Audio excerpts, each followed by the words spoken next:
Bom dia, igreja querida. Segunda-feira, 22 de fevereiro de 2021. O que é que eu estou fazendo aqui? Acabei de sair das suas telas na pregação de ontem.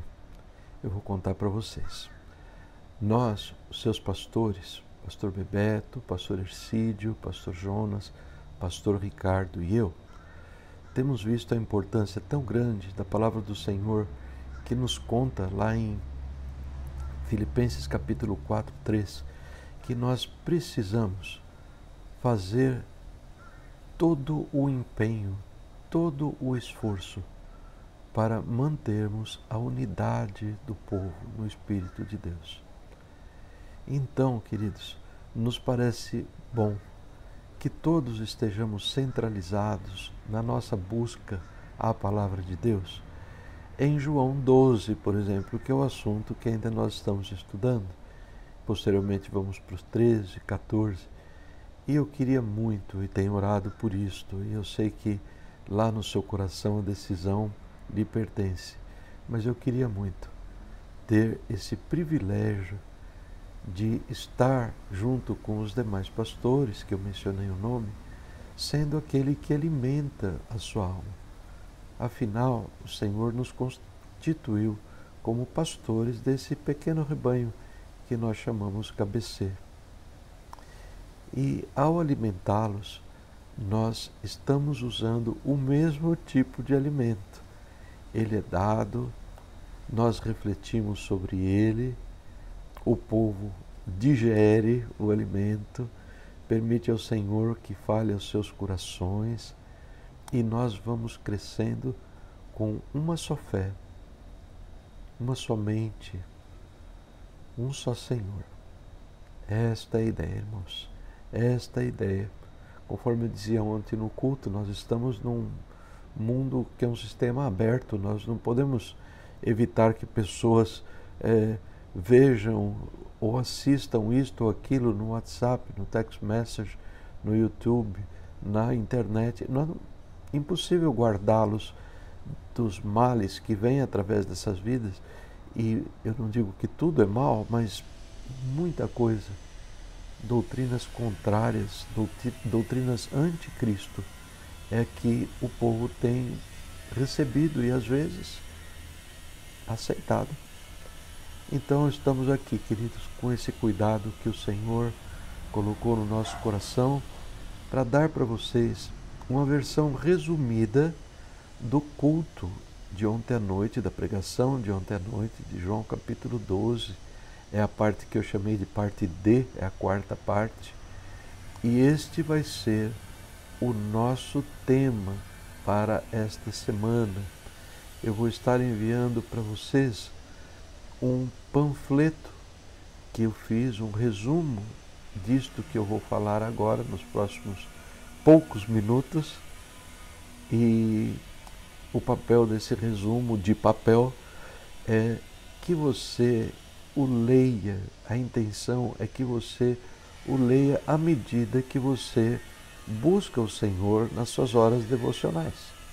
Quando você estiver lá diante do Senhor, tiver tido o teu momento de oração e for a palavra de Deus, você terá a Bíblia aberta e este que eu chamei de panfleto, que na realidade é um resumo da mensagem que foi pregada pelo pastor no domingo à noite.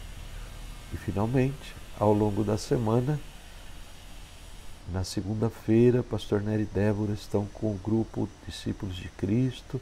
Na quarta-feira, pastor Ercídio, pastor Jonas, pastor Nery, estamos com o grupo Família Hispana.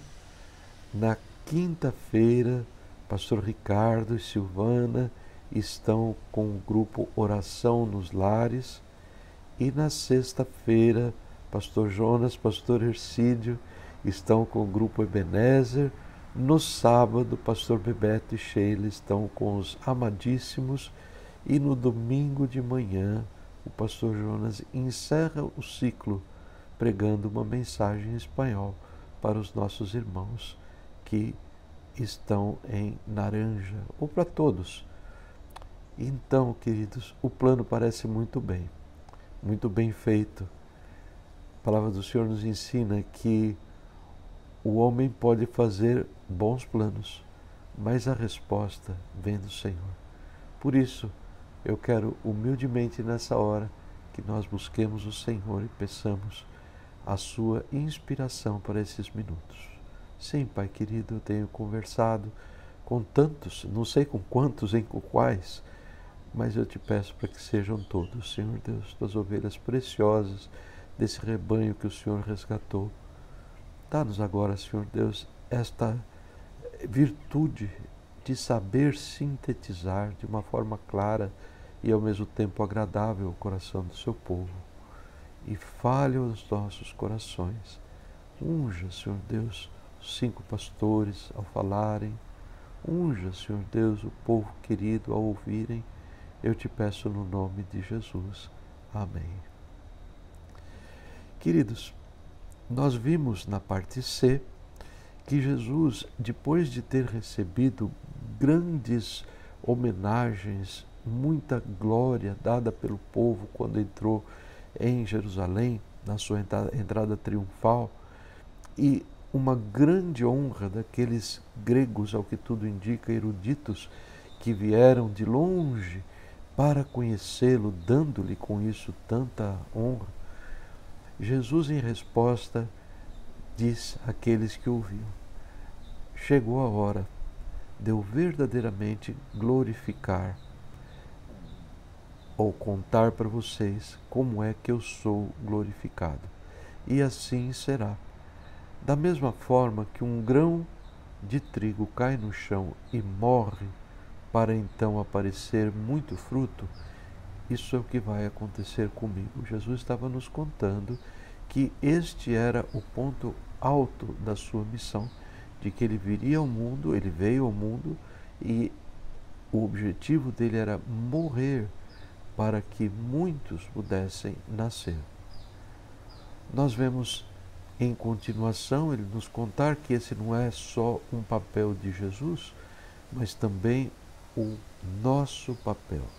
Esta mensagem, queridos, que tem sido chamado o paradoxo de Jesus, duas coisas aparentemente que se chocam, e também reconhecida como o centro do Evangelho, a mensagem que Jesus mais frequentemente pregou, ele diz em poucas palavras assim: quem vive neste mundo em função das coisas deste mundo vai perder a sua alma. Mas aquele que neste mundo decide perder a sua vida por amor de mim e do Evangelho, este é o que vai ganhar a vida eterna. E aquele que me segue, Jesus falou, ele deve me servir, e vice-versa, aquele que me serve, para que sirva bem, deve me seguir. E onde ele estiver, eu estarei também. Onde eu estiver, ele estará também. União íntima entre Jesus e o seu povo. E no fim de Jesus, que Deus recompensará o seu verdadeiro discípulo. Bem, o nosso capítulo, a nossa sessão D, começa com Jesus tristemente refletindo sobre a sua morte, que aconteceria ali 3 ou talvez máximo 4 dias depois deste momento. Ele foi tomado de uma angústia muito forte, muito forte. Isso era o resultado dele antever aquilo que aconteceria muito em breve. Ele seria traído, abandonado, humilhado, torturado e morto por pessoas a quem ele tanto amou, pessoas a quem ele tanto beneficiou. E mais importante, Jesus, ele teve esse temor em seu coração do imenso sofrimento de ser abandonado por Deus e de cair sobre ele toda a pecaminosidade da humanidade. O que equivale a dizer que Jesus lá na cruz, ele sofreu o inferno, não o sofrimento do inferno que uma pessoa vai sofrer, mas imagina todos os bilhões de pessoas que já passaram pela Terra.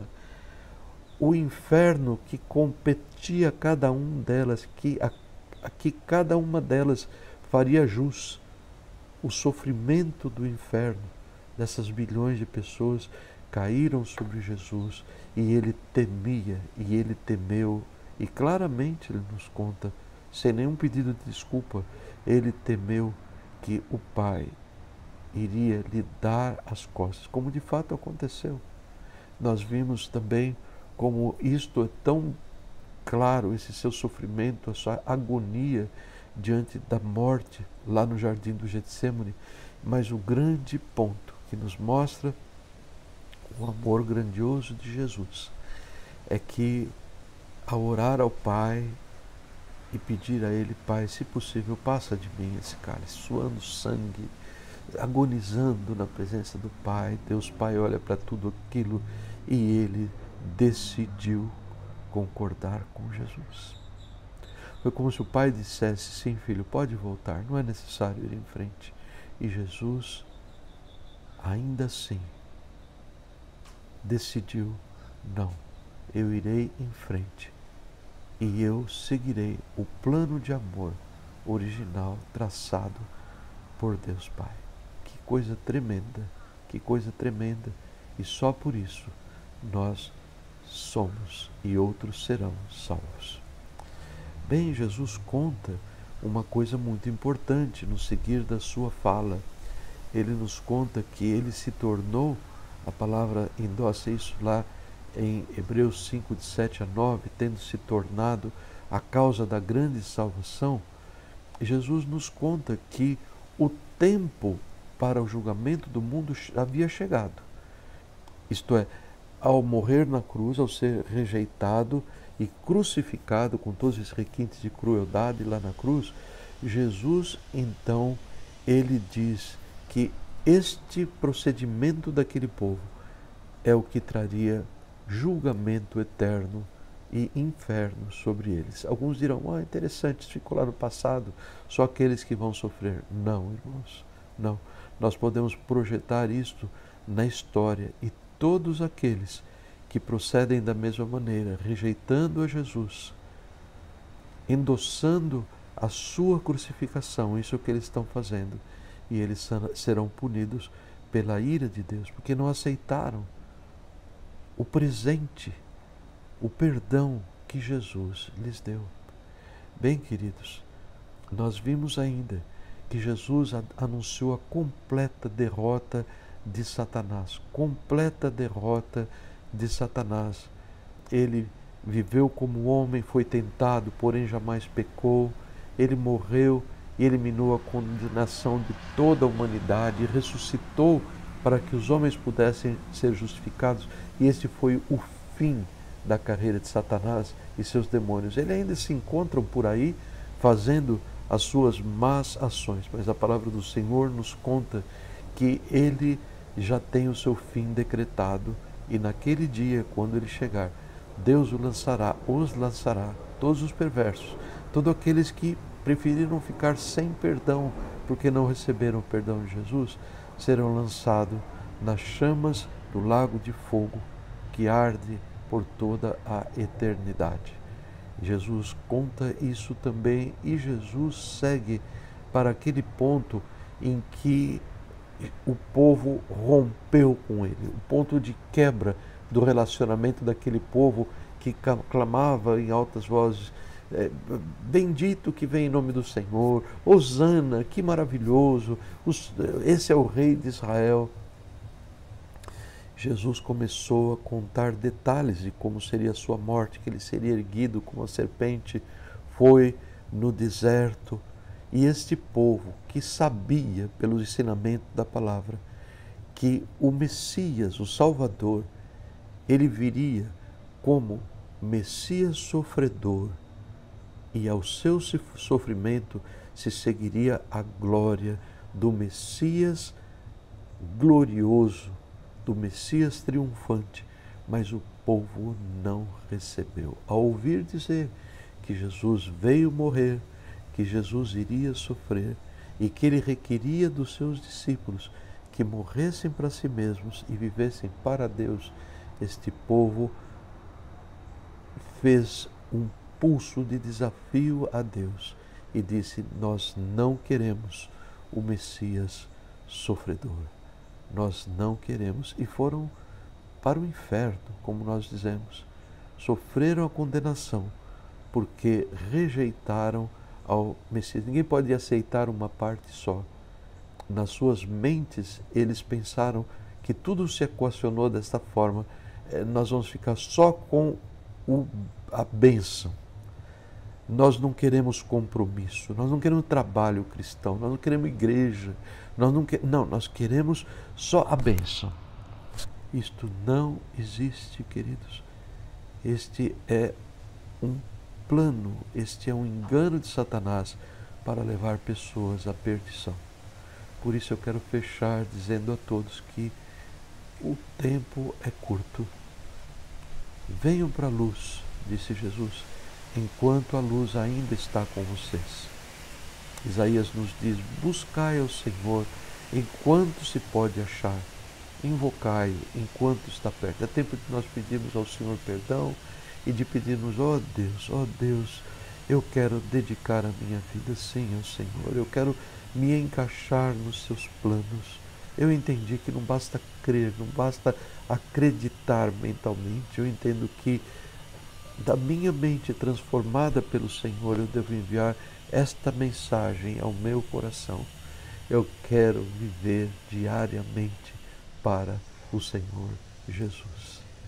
Que Deus os abençoe. O resumo ficou muito longo porque eu precisava explicar para vocês o nosso programa, mas das próximas vezes ele será bem curtinho, necessário para que você faça um bom proveito da palavra do Senhor. Deus abençoe e tenham uma linda semana. Amo vocês.